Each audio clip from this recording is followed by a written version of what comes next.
Hi, this is Isaac Leung, and I want to welcome you all to the interview with Dror Zahavi, the director of Crescendo, which is part of our 2020 Hong Kong Jewish Film Festival. We are very excited to talk to Dror. So my first question is like, could you tell us a little bit about what Crescendo is about? Well, I hope that the people that will see the interview will see the film. Yeah, but generally, Crescendo is a film about a youth orchestra of classic music that Palestinians and Jews, Palestinians and Israelis that get together for one concert and find out that they can't play together because of the conflict. And they learn to know each other and they learn to get along with each other for this concert. Right. So you have previously addressed the Israeli-Palestinian conflict in your work. Why is this topic important for you as a filmmaker? Well, as you know, I was born in Israel. I raised up there. I went to the army there. The Israeli-Palestinian conflict escort my whole life. I know a lot about it. and my family is still in Israel, so it's obvious from personal reasons. I have to say that the films, the topics that interest me in general, not as a film director, are not only the Israel-Palestinian conflict. Those are political issues in general. I would even say not even political issues because it sounds like propaganda films.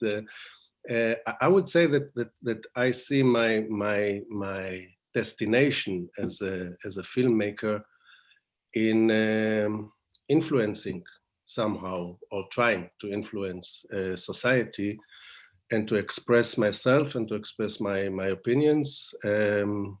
And if there will be other topics of other conflicts in the world, which I also did in my life, I will do them as well.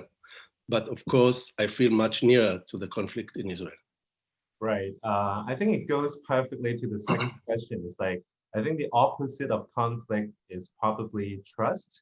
I think I really like the way in which your story is situated as a setting of an orchestra, which we all know orchestra really demand a great deal of trust between the musicians in order to play good music, right? So in the film, it seems like two groups of people, they are deeply mistrusting each other. I just wonder if you have any thoughts about the notion of trust. I think the reason I ask that is we are surrounded by full of information these days. As a human being, we tend to believe something over another easily, and sometimes not necessarily based on facts or rationality. So I think trust is something very important in the 21st century about relationship, right? So I wonder if you have any thoughts about trust. Oh, this is a very, very big word. Yeah. Well, in generally, I think that trust is the basic of everything. Yes. I would separate though between trust, for example, in love and trust between in politics or in society, because the the the society is built on trust. If we won't trust each other, we will not be able to live together, of course. But we made in the during human history, we were very much and very often disappointed from trusting someone or trusting a system or trusting everything, and because they misuse this trust. And that's why I think that trust in general is the basic for everything, but to in general life to control, like this is democracy. Democracy is trust between people, is trust between the individual and the state.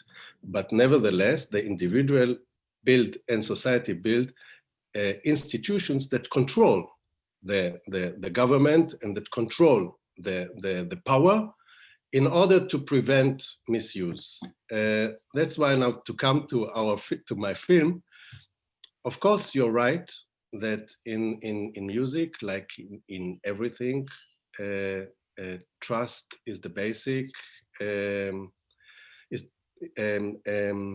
something that has to be there. That's what the conductor is telling them when they play for the first time together.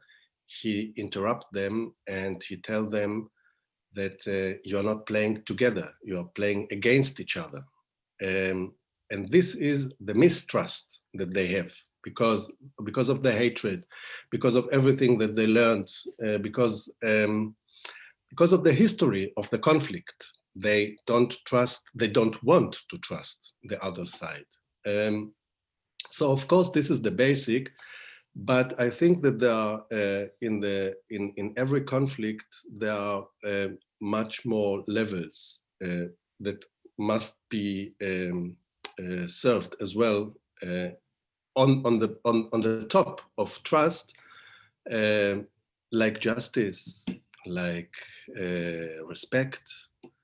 So, and I think that my film deals not only with trust, but it deals with these issues of respect, just a human, to respect the other human being as a human being, and also with justice. So it is a little bit brighter than that only trust. Trust is yeah, is a very romantic word, but in politics we as Jews we experienced the most terrible disappointment of trust in the human history. And that's why we say in Germany there is a saying that says trust is good, but control is even better. So I think that in social life we have to have trust in another, but we have to have institutions that will control this the power. Yeah, it's interesting you talk about, you brought about Germany, which I'm fascinated by one of the subplot of your film, which is Spock's family storyline. So my question is like, why was it important to draw the parallels between the history of the Jews and German, which could currently be described as peaceful, if not friendly? But what about the relationship between the Jews and Palestinian? In the story you portray in Crescendo, the conflict seems to be almost unresolvable. I just wonder if you have any thoughts about that.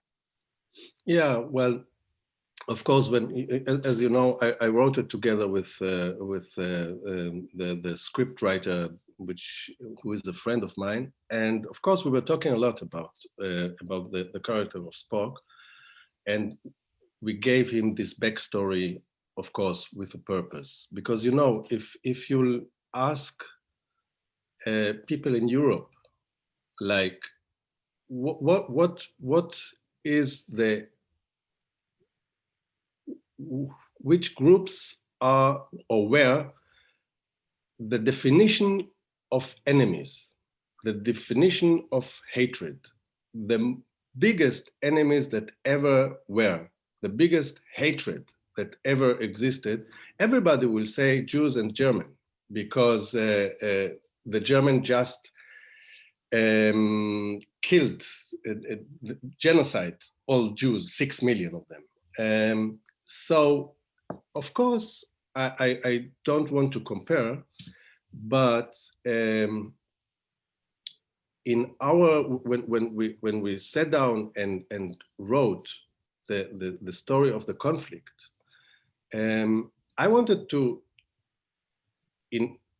show in front of the Palestinians and the Israelis in the orchestra that say that hatred as always existed and will exist forever because we are in war and we hate each other and they want to destroy us, and the other side says you want to destroy us, and it seems that it is unsolvable. Yes. So I wanted to take the biggest conflict that was in human history and to show that if this one could be solved, and if this conflict between Germans and Jews could become 50, 60 years later to a relationship of trust, of trust and respect, and even I would say now, even friendship, then this little conflict of 100 years that exists between Arabs and Jews, between Palestinians and Israelis, can be solved. And you know, when I make films, I always try, even if it is a topic that is very, very pessimistic and very, very dark and seems to be without a solution and without hope, I try to put at the end of the tunnel some kind of a light, some kind of hope, because I think this is our main issue, our main job as artists, is to give people hope. And that's why on the example of the Second World War, on the example of the German Jewish relationships, I wanted to show those people, those young people that thinks that this is a conflict that will remain forever, that other conflicts in the world were already been solved, and they have hope and they can do it if they will just try. Right. I think like by the end of the film, it's very touching. You project like a potential positive outcome between the conflict between the Israeli and Palestinian musicians. So let's talk about romance and music. Like, you know, despite your film is, you know, highly talk about like the geographical politics. I think like, you know, there are things like romance and music in your film play a pretty important role. And they are the things that could potentially depoliticalize the context of such a conflict. I just wonder if you have any thoughts about the role of orchestra and the love affair between Omar and Shira play in your film. Yes, well, you know, we are talking about a film handling youth orchestra, which means young people between 16, 17 and 24, 25. And they are getting together without wanting it. Their interest is not the group, their interest is the conductor, which is world famous and can be a jumping field for them as musicians. And but a group of 30, 40, 50 young people being together for 5, 6 weeks brings love issues also. It is just natural, yes. Of course, in this special case of Crescendo, we were thinking about an impossible love, you know, like Romeo and Juliet, that shows in a very personally and in a very concrete way that those conflicts can be solved. That people, if they just know to learn the story of the other side, then there are no borders between them. And there's just love or hate, or you like someone or you don't like someone. Somebody is a good person or an asshole. And all of them are in the groups, of course. And but you don't define a person anymore by his nationality, but by his character. And this was actually the purpose of the film, to show that in the whole world, nationalities and gender and color are not relevant, actually. There are good people and there are assholes.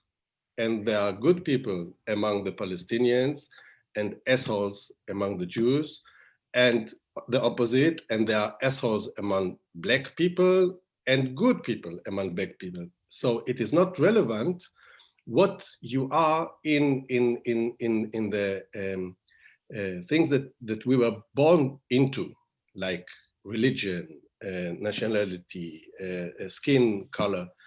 But the only thing that is relevant is if the person is a good person or an asshole. That's all. Yeah, which is the reason why I really like about your film. I mean, despite the backdrop is very political, but like on a personal level, you portray really well that kind of intimacy or like a different kind of sensitivity on a micro level of everyday life between these people. Talking about like personal sensitivity, can you tell us a little bit about your experience with the Palestinian and Israeli actors working together to create a film? Is it similar to the characters in the movie? They are working together to create a performance. Yes, it was for me, it was also a very new experience because, you know, I had to make a decision when I looked for the actors because it was a film about musicians. So the first dilemma was, do I cast musicians or do I cast actors? Because actors cannot play music and musicians will not be able to play, maybe to act. So my decision was to, in behalf of authenticity, to take musicians.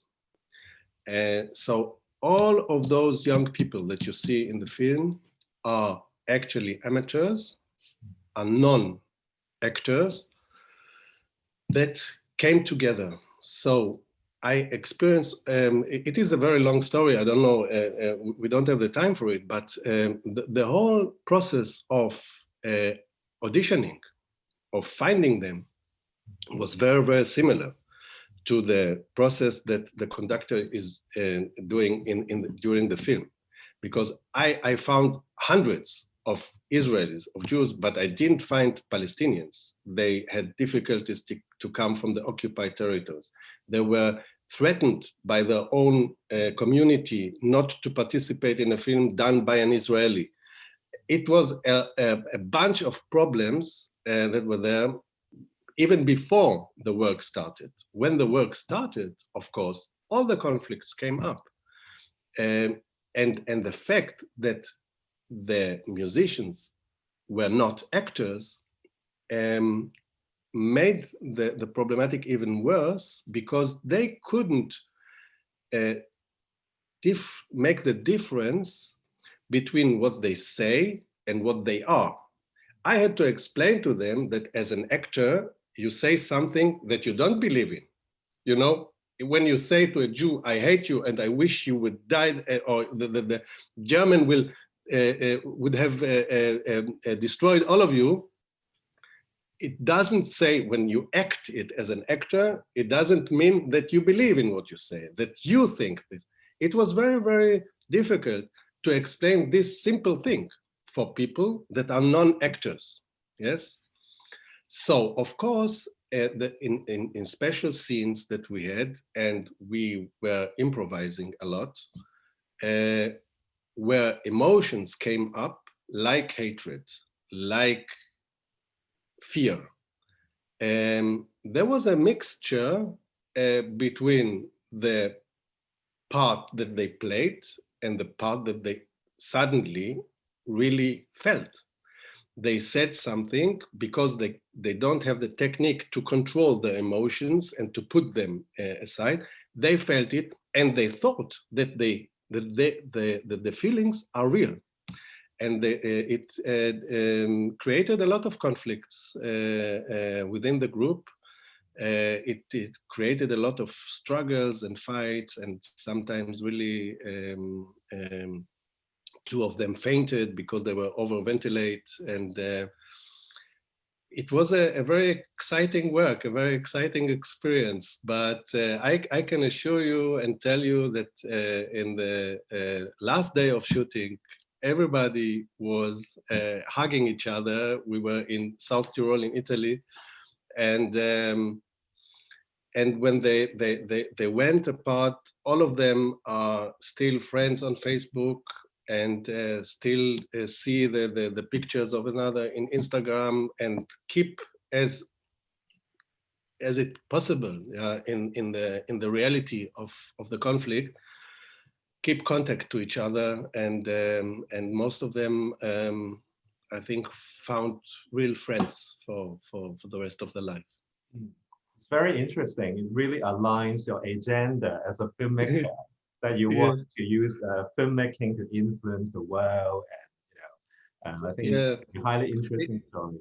Yeah. It is not very often that we get as filmmakers the opportunity to work on a subject, and within the work of the subject to create the subject itself.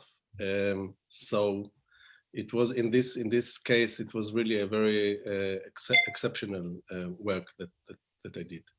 Right. Cool. So my next question is like, Crescendo talks about a lot of different locations and places, and they are, from different kind of geographic and historical politics. So I was just wondering, how is the film being received in different places?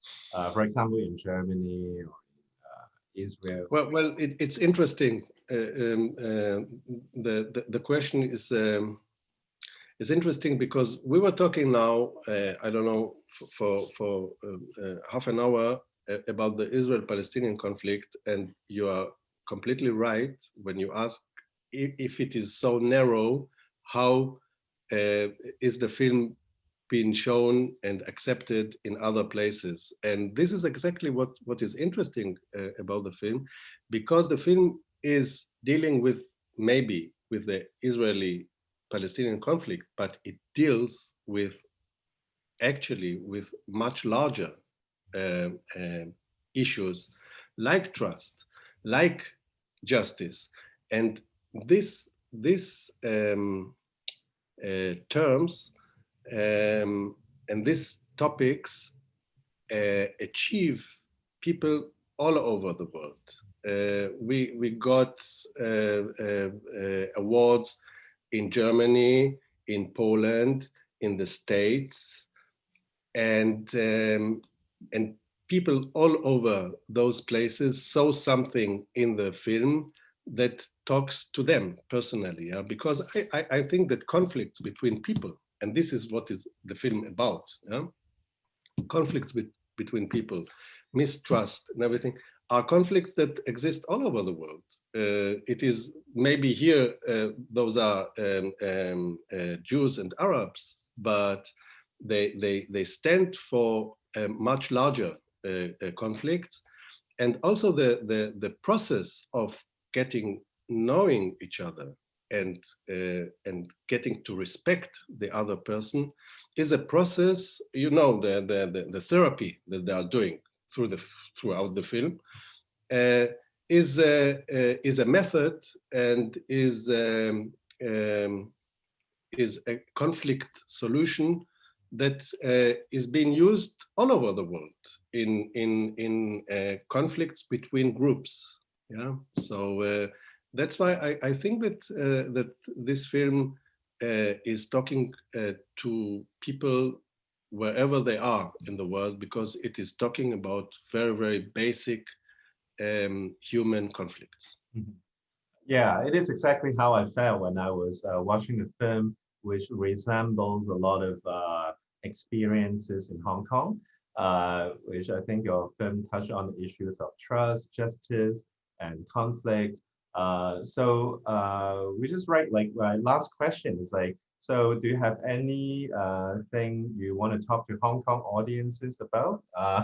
Which I think like despite your film again is not really about Asian context, but I think it resembles a lot of our experiences in this part of the world. So just wondering if you have anything to talk to Hong Kong audiences.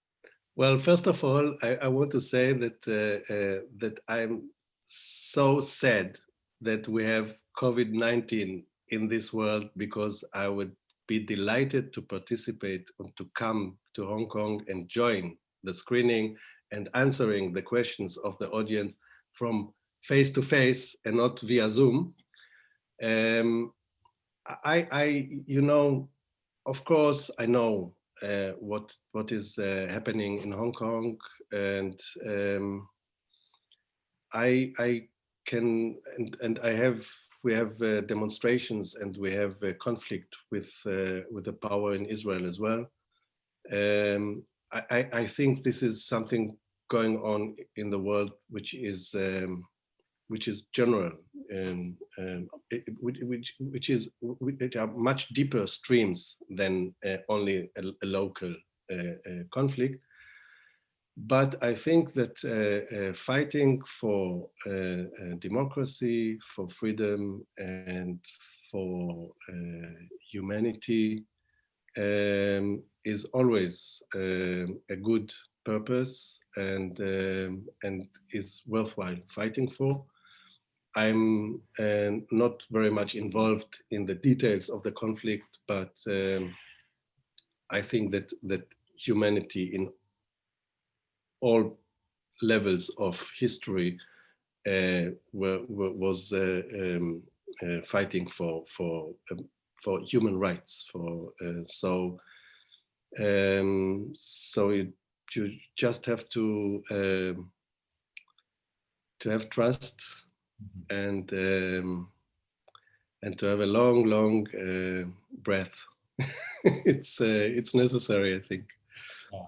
We are totally excited to see how Hong Kong audiences respond to Crescendo. Yeah. Yeah. Yeah, I'm also very excited. Maybe if you'll write to me and tell me a little about it, and I would love to hear. I don't even know how you do it. You're doing via Zoom. Are the audience in the cinema? How does it? How is the screening? Yeah. Is it virtual or Yeah, we do it mainly in online platform. online? So audiences could actually buy the ticket and then they see the film during a certain period of time. And but we also have some events in people's like apartment, and also some events that are that take place in a face-to-face kind of interaction. So we'll definitely let you know like how the audiences respond to the film. Yeah. So tell everybody that I'm with them, my spirit, and that I really feel sad that I can't be with the audience in the cinema, because this is a big issue, and a huge crisis of the cinema industry in the world now, and we have to know that cinema is a very profound leg of culture in our life, and we have to do everything to keep it alive, because it is cinemas and the production of cinema films and theater and concerts and everything is suffering a lot of punches now, and I hope that this whole thing, this nightmare, will finish, and people, and we could meet in the cinema again, and not via internet. Yeah, we hope that too. Like I think like which it really responds to your film too. I think like physical interaction and being there is so important. When you see the person and interact with them, rather than just being at Yes. a distance and just reading all those information online. Yeah. Yeah, not only that, cinema as an art is based and is being done for an experience of getting together and watching a film together with other people. It is something completely different. Because of Corona, we all look at home at films, Netflix and Amazon and everything. It is a totally different experience than sitting with other 300 people in the cinema, laughing with them, crying with them, fearing with them. This is a complete different energy that is in the air, and cinema is being done for this energy and not for an individual alone experience at home. Yeah, hopefully COVID will be gone soon, and yes, invite you to come to Hong Kong. Exactly, I would love to come. Yes. Oh, great, cool. Well, Okay, thank you so much for doing the interview. Yeah, thank you very much.